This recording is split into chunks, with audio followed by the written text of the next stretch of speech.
નમસ્કાર, આપ જોઈ રહ્યા છો 9 કેએમ ન્યૂઝ ગુજરાત. રાષ્ટ્રીય રાજપૂત કરની સેના ગુજરાત પ્રદેશ અધ્યક્ષ જયદેવસિંહ ચાવડાની નિમણૂક થતાં ગુજરાતમાં ડિસેમ્બર 2024થી ગુજરાતમાં કામગીરીને લઈ સામે આવી પ્રતિક્રિયા.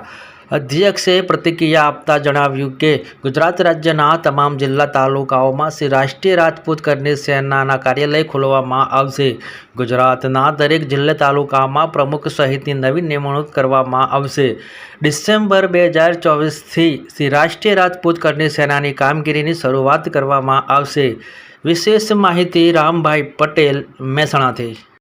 પ્રમુખ શ્રી, ગુજરાતમાં જે આપને પ્રમુખ તરીકે રાષ્ટ્રીય રાજપૂત કરની સેનામાં જે પસંદગી કરવામાં આવી છે, તો આગળની આપની રણનીતિ કેવી રહેશે અને ગુજરાતના જે જિલ્લાઓની અંદર જેમાં તાલુકાઓની અંદર કેવા પ્રકારની કામગીરી રહેશે?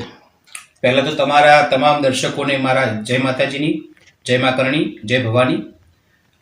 રાષ્ટ્રીય રાજપૂત કરણી સેનાના પ્રદેશ અધ્યક્ષ તરીકે જ્યારે મારી નિયુક્તિ થઈ છે, ત્યારે સૌ પહેલાં જ્યારે સંગઠનના જે ભાઈઓની નિમણૂક આપવામાં આવી છે, ત્યારબાદ 15 ડિસેમ્બર પછી પ્રદેશની તમામ ટીમો 33 જિલ્લાના અંદર પ્રવાસ કરશે. ત્યારબાદ ફેબ્રુઆરી 2025 પહેલાં, એટલે કે 33 જિલ્લાના અંદર દરેક જગ્યાએ જિલ્લા કાર્યાલયો ખોલવામાં આવશે. કરણી સેના સાથે જોડાયેલા તમામ ભાઈઓ, રાજપૂત સમાજના, ક્ષત્રિય સમાજના ભાઈઓ જે ખરા, એમના સાથે વાતચીત થશે. એમને સામાજિક, રાજકીય, આર્થિક રીતે કેવી રીતે એમને પગભર થઈ શકે એવા કાર્યક્રમો નક્કી કરવામાં આવે છે. તે ઉપરાંત મહેસાણા જિલ્લાના અંદર રાષ્ટ્રીય રાજપૂત કરણી સેનાના નેજા હેઠળ આપણી જે દીકરીઓ કરી, ના ફક્ત રાજપૂત સમાજની, ના ફક્ત ક્ષત્રિય સમાજની, પરંતુ દરેક સમાજની દીકરીઓને અહીંયા આપણે તલવાર બાજીથી એમને સેલ્ફ ડિફેન્સનો કાર્યક્રમ આપણે શીખવાડીશું વિનામૂલ્યે અને સ્થાનિક સંસ્થાઓને સાથે રાખીને.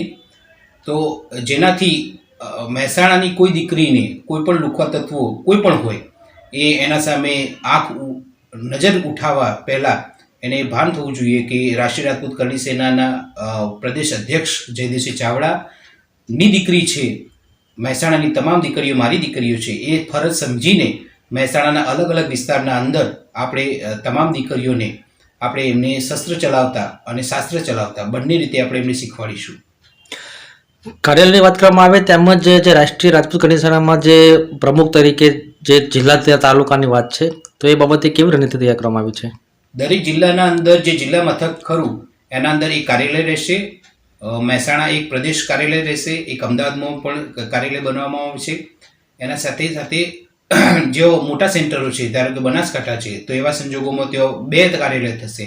એમ આપણે અત્યારે દરેક જિલ્લાના અંદર, અમદાવાદના અંદર 2 કાર્યાલય થશે. એમ દરેક જગ્યાએ આપણે કાર્યાલયો ખોલીશું અને જો તમામ રાજકીય, સામાજિક સમીકરણોની ચર્ચા થશે અને બધા ભેગા બેસીશું, વાતચીત કરીશું. જો જગ્યાએ આપણા યુવાનો, યુવતીઓ માટે જ્યારે ભણતરની તકલીફો થઈ રહી છે, એ તકલીફોને દૂર કરવા માટે આપણે ક્લાસીસ કરીશું. સ્થાનિક સંસ્થાઓને સાથે રાખીને આ બધું